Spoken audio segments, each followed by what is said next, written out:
Hola, buenos días a todos. Bienvenidos a esta presentación. Agradeceros la participación en primer lugar. El objetivo de la presentación sería daros una serie de pautas para que cualquiera que se acometa un proyecto con la tecnología Profibus pues pueda llegar al final con garantías de éxito, sin sufrir mucho, y sobre todo que pueda aprovechar todas las ventajas que esta tecnología nos proporciona. Entonces, sin más dilación, porque andaremos con el tiempo un poquito justo, vamos a empezar. Los puntos que vamos a considerar son los siguientes. En primer lugar, debemos preguntarnos por qué queremos utilizar Profibus. Después, suponiendo que nos hemos respondido que sí, debemos definir la distribución geográfica de todos los instrumentos que vayamos a utilizar en nuestro proyecto. No debemos de perder nunca de vista cuál es nuestro proceso. Con independencia de que utilicemos Profibus o no, nuestro proceso tendrá unas características particulares. Tenemos que planificar perfectamente cuál va a ser la instalación, cómo la vamos a cometer. Es importante seleccionar también los suministradores. No todos los suministradores nos van a dar los equipos que a lo mejor necesitemos. No debemos olvidar en un proyecto Profibus la importancia de las herramientas de ingeniería. Veremos luego por qué. No debemos de olvidar tampoco que hay que pensar en el futuro. El proyecto no acaba con la instalación y la puesta en marcha. El proyecto tiene una vida y tenemos que pensar en el futuro.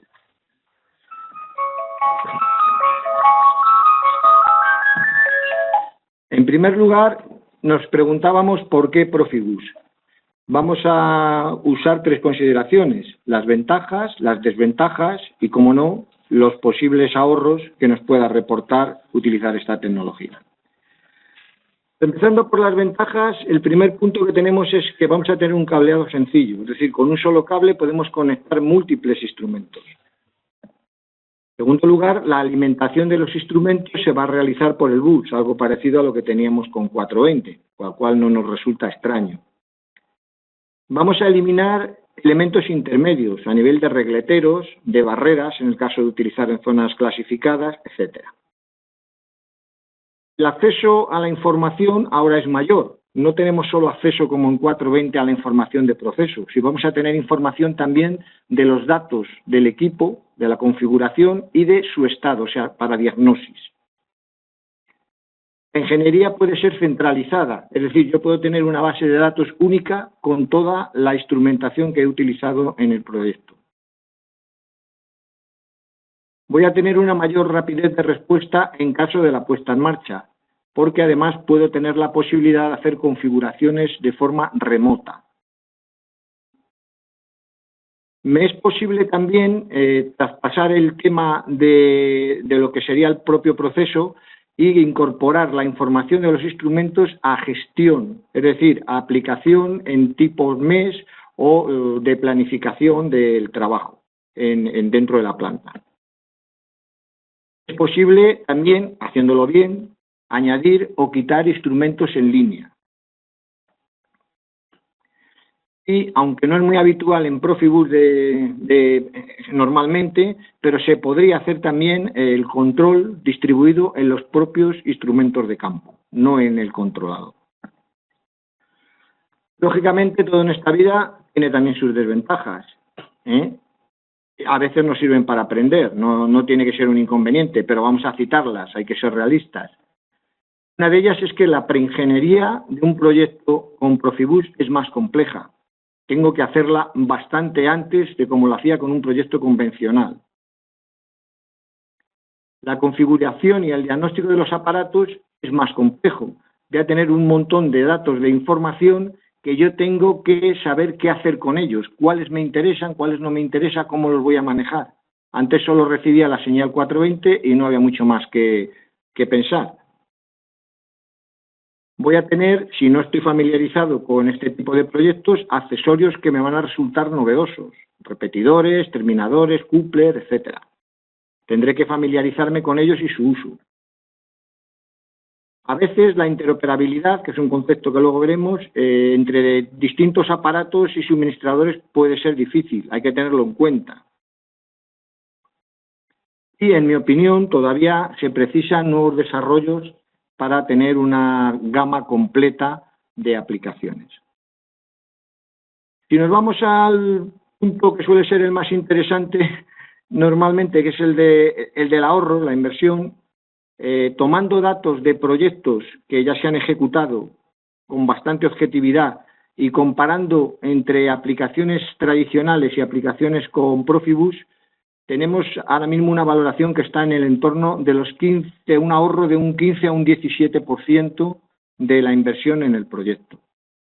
Debemos de tener en cuenta que en muchas plantas valores en torno al 5% suele ser el beneficio que a veces tiene la planta, con lo cual estamos hablando de ahorros considerables.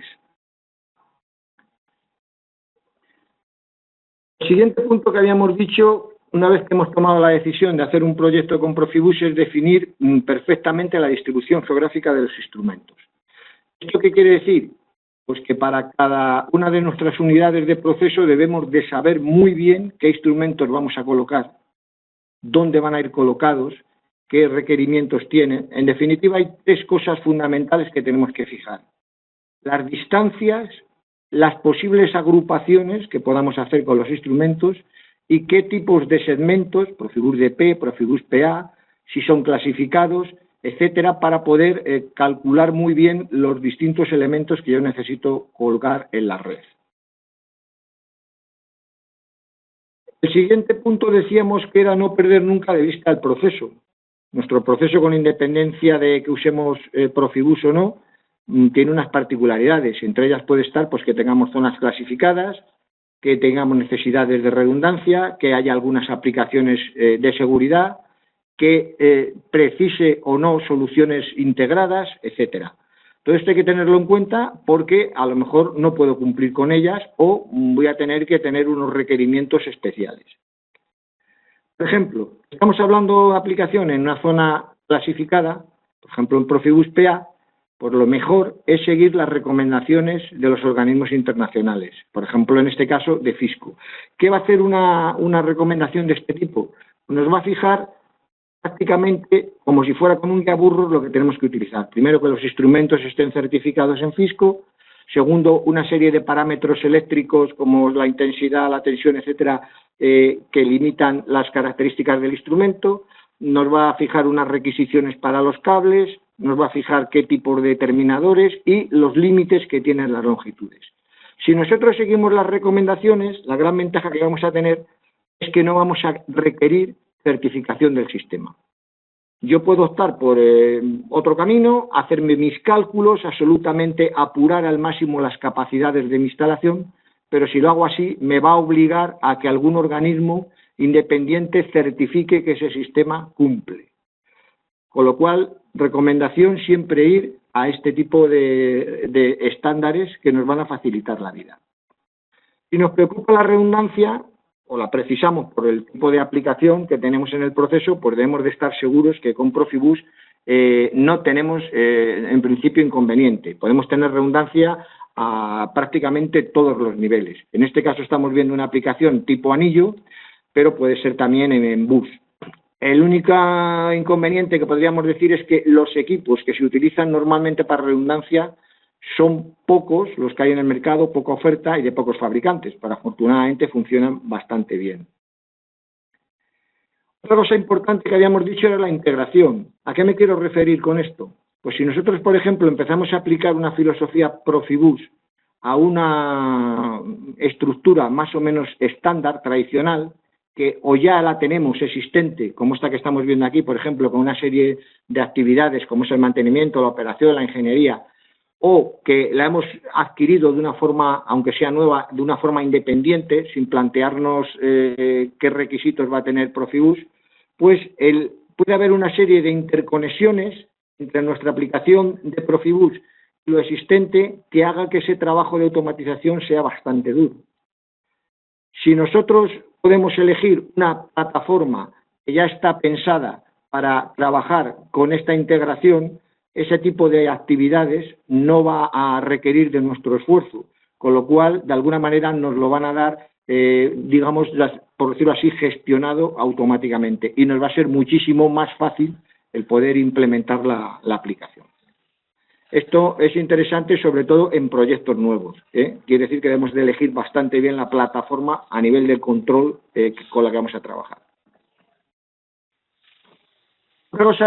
Otro punto importante era planificar la instalación. Para planificar la instalación tenemos que tener en cuenta la arquitectura, el direccionamiento, el conexionado de los equipos, los posibles agrupamientos que podamos hacer y todos los accesorios que vayamos a tener que utilizar en la red.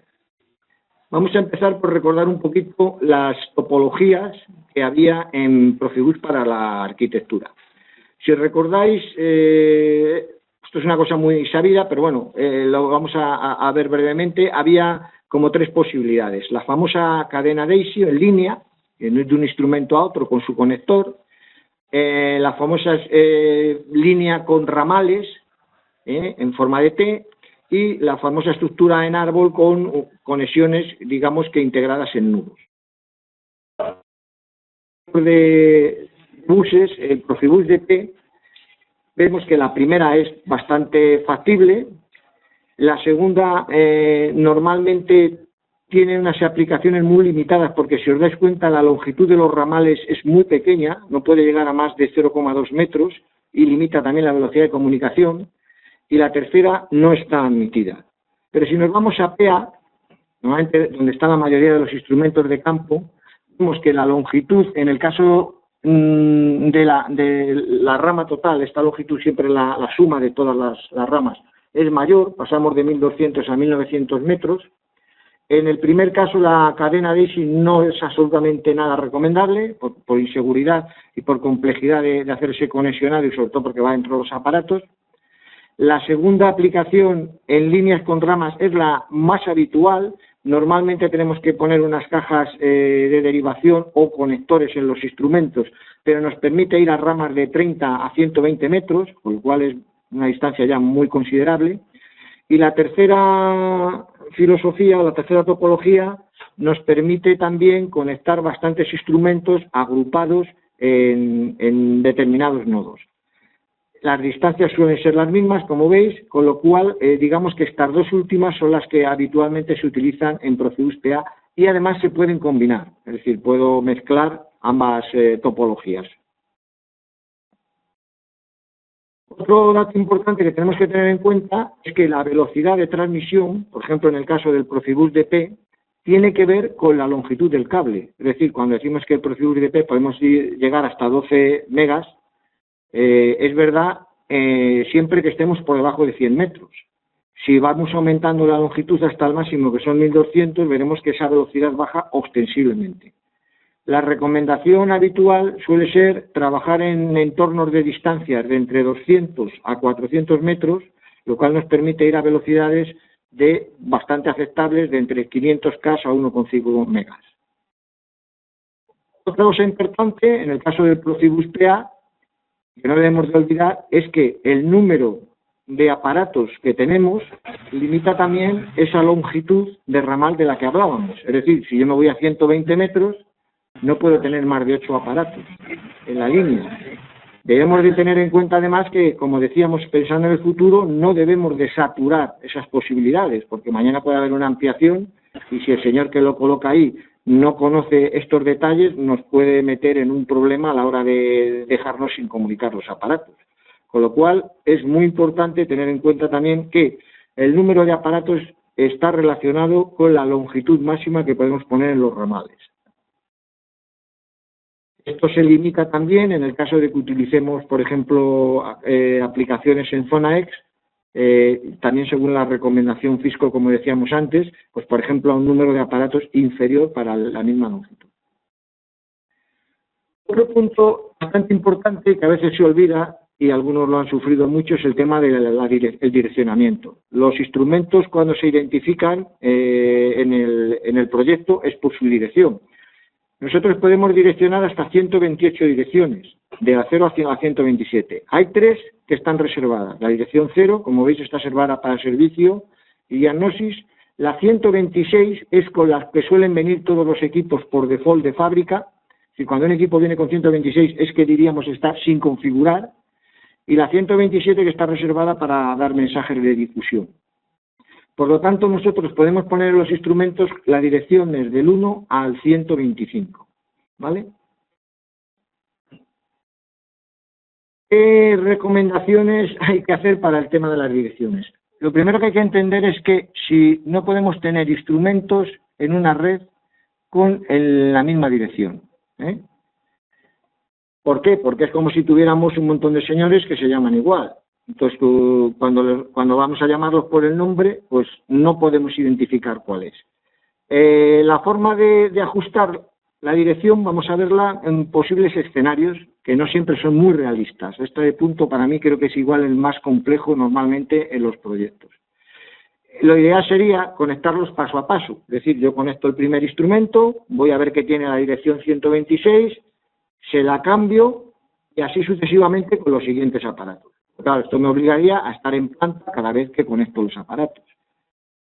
Otra posibilidad es durante la planificación. Durante la planificación yo especifico qué direcciones voy a poner a cada aparato y ya las pido con esa dirección. Esto sería lo ideal, que yo pudiera definirlo y ya pedir los aparatos a fábrica con esa dirección. El problema que suele ocurrir es que muchas veces cuando se piden los aparatos todavía no están definidas las direcciones. Y la tercera sería hacerlo justo antes de la instalación, es decir, cuando ya tengo los aparatos en planta, pero en algún laboratorio o tal, y entonces coger ahí, definir las direcciones, ajustárselas y montar los aparatos. Esta posibilidad tendría la ventaja de que puedo hacer el montaje simultáneo, es decir, una vez que yo les he dicho a los aparatos las direcciones, los puedo montar donde me dé la gana y al mismo tiempo.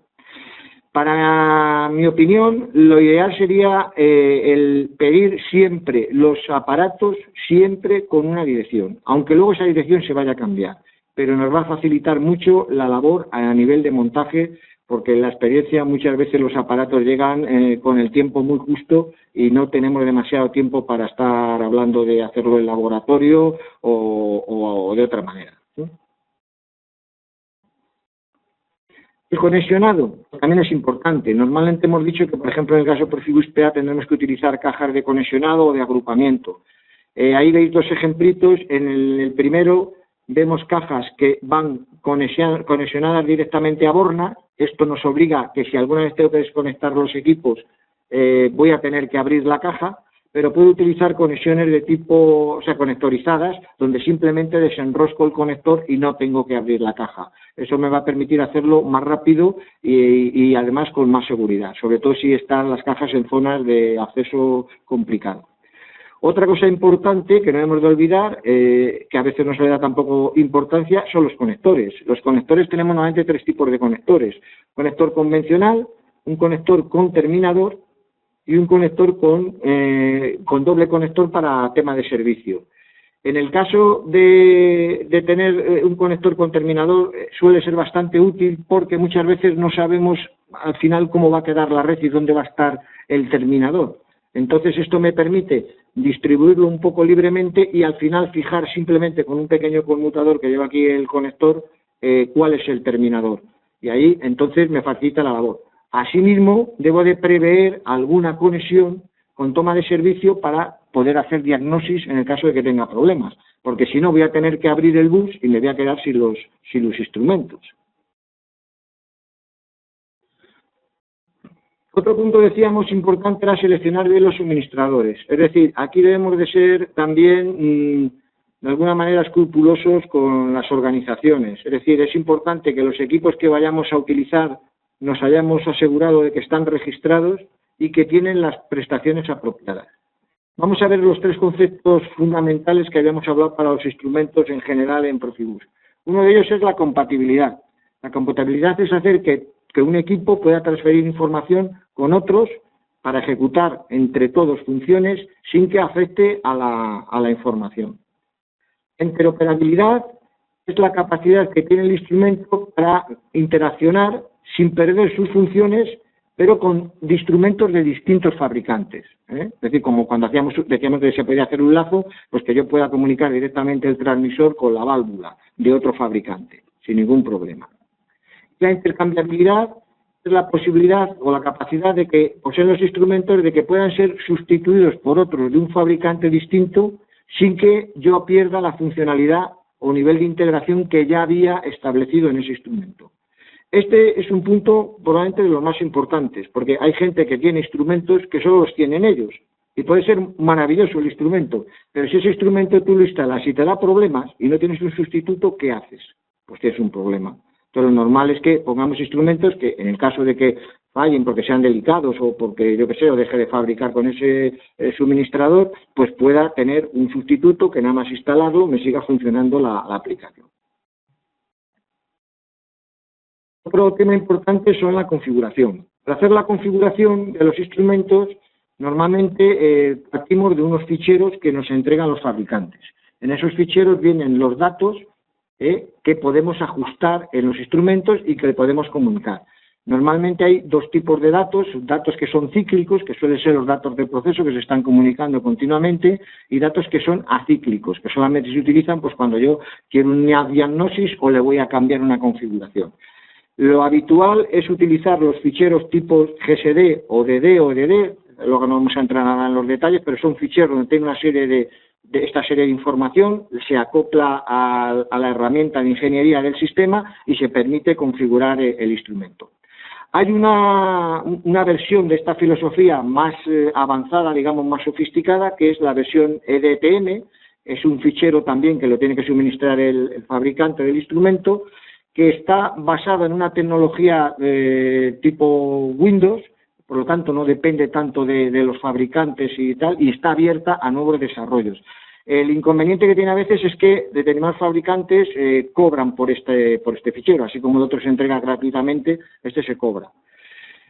En los máster también tenemos que tener cuidado, porque hay máster de distintas clases. Hay máster que solo permiten la comunicación cíclica, es decir, los máster que llamamos aquí de clase 1, te permiten comunicar con los instrumentos, pero a través de él no vas a poderle enviar datos acíclicos. Hay otros máster que se usan normalmente solo para ingeniería, que son herramientas de ingeniería que te permiten cambiar los datos, pero no comunican a nivel de proceso. Y luego hay másteres que admiten ambas cosas. Es decir, yo puedo tener un máster que me permite no solamente estar trabajando cuando estoy en proceso, sino también a través de él configurar el instrumento. Este sería el ideal en el caso de que podamos hacerlo. No siempre es necesario, pero vamos, suele ser lo más aconsejable. El siguiente punto del que habíamos citado era el tema de las herramientas de ingeniería. Las herramientas de ingeniería son importantes ¿para qué? Para la configuración, para la diagnosis, para el diseño y para la gestión de los recursos. En el caso de la configuración, como habíamos hablado antes, imaginar lo que habíamos dicho, tenemos nuestro fichero GSD y vamos a direccionar los equipos. Conectábamos el primer equipo, recordáis, lo lee la herramienta de ingeniería y a través del máster, en este caso tenemos un máster clase 1-2, vamos al equipo, decimos tu dirección va a ser la 3. Esto es lo que iríamos haciendo con los distintos instrumentos que vamos colocando en el proyecto, ¿vale? Con lo cual ya hemos establecido nuestro mapping de direccionamiento. Si usáramos la filosofía que comentaba antes de FDT con DTM, la herramienta de ingeniería en esta filosofía FDT cogería ese fichero, lo integraría y haría la misma funcionalidad que hemos dicho antes a nivel de la configuración de los instrumentos.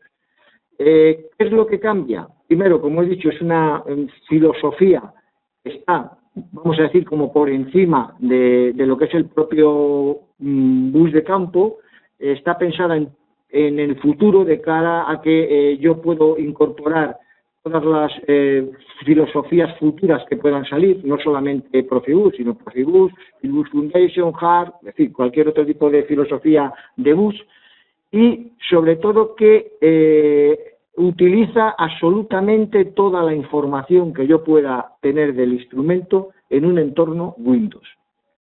Para hacer una pequeña idea sencilla, vamos a hacer simplemente un comparativo gráfico de lo que yo veo con un fichero GSD cuando lo voy a configurar y cómo lo haría con una herramienta de este tipo. Creo que veis claramente que tenemos aquí pues a lo que estamos acostumbrados en Windows, una serie de pestañitas donde en cada una de ellas además yo veo exactamente lo que es cada cosa, el rango, no sé qué, la escala, la alarma, etcétera. En el otro lado veo un fichero tipo texto que también puedo interpretar y me va a dar la misma información, pero son formas diferentes. Simplemente que los conozcáis.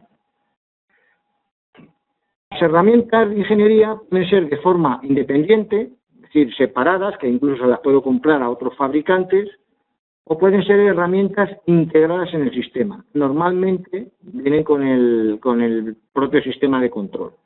Las prestaciones son similares, pero lógicamente la integración, como he dicho antes, pues te va a dar mucha más ventaja a nivel de toma de decisiones y sobre todo a nivel de la incorporación, como decíamos antes, de la información a todas las aplicaciones que pueden ser de gestión, ¿vale? Hay herramientas también, no muchas, que nos permiten el diseño de lo que es la propia red. Por ejemplo, aquí vemos alguna idea, o herramientas incluso que nos permiten tener datos de todo el proyecto, a nivel de comprobar si cumple con fisco, de velocidades de respuesta, ejemplos de proyectos, etcétera. No suelen ser de distribución comercial, pero hay fabricantes que las tienen. El siguiente punto decíamos que era pensar en el futuro, es decir, en el futuro yo voy a tener que tener un mantenimiento, con lo cual debo de tener equipos de pruebas, equipos de test, formación. Si mi gente no conoce esta filosofía, pues debo de formarles adecuadamente para cuando hagan cosas. Y si quiero utilizar al máximo todas las posibilidades, pues también debo de informarme de cómo aprovechar los datos para optimizar los recursos que tengo en la planta. Finalmente, hay una serie de recomendaciones que nosotros solemos aconsejar a todos los clientes y con las cuales pues voy a concluir la presentación. Y las vamos rápidamente. La primera es adaptar las especificaciones de ingeniería a la filosofía de bus de campo. Punto para mí muy importante. Si lo hacéis así, desde luego que triunfáis. Segundo, definir criterios globales para todo el proyecto. Sacarle ventaja a un proyecto con bus de campo es muy importante si somos capaces de verlo como un todo. Asegurar que los equipos y las marcas están registradas en las asociaciones de bus de campo. Ya hemos visto antes por qué. Garantizar la interoperabilidad de los equipos. También lo hemos comentado. Dar prioridad a las herramientas de ingeniería del sistema. Es decir, si yo tengo que elegir entre varios sistemas, yo me iría por aquellos que tengan unas herramientas más potentes, más flexibles y más estandarizadas. Buscar colaboradores o suministradores que tengan experiencia demostrada. Desgraciadamente a veces hay gente que dice que sí, que sabe de lo que le estás hablando, cuando vas a ver la aplicación te ha tirado un punto a punto. Y finalmente, dejar abierta la puerta a futuras innovaciones que puedan surgir. Bueno, pues por mi parte creo que un poquito ajustado de tiempo vamos, pero hemos conseguido más o menos entrar en lo previsto. Vamos a ver, no es un tema de ventajas, es que tú tienes que utilizar ambos. Te explico, el DP es normalmente el conexionado de alta velocidad que va siempre a conectar el máster que lleva el sistema de control siempre va en DP. Entonces el DP siempre vas a necesitarlo. Entonces tú puedes conectar normalmente equipos de alto nivel, por ejemplo variadores de velocidad o incluso relés de protección, equipos de este tipo que son equipos complejos con mucha información, los debes de conectar con DP porque la velocidad es bastante mayor de comunicación para tener esa información. Y si lo hicieras en PA, pues estarías muy limitado.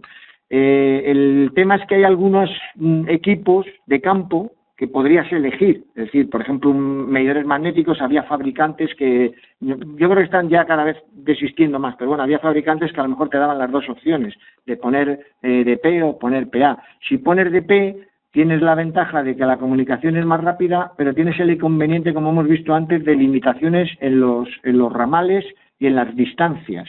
Entonces, por ejemplo, pues si tú necesitas poner la derivación prácticamente pegada en el instrumento.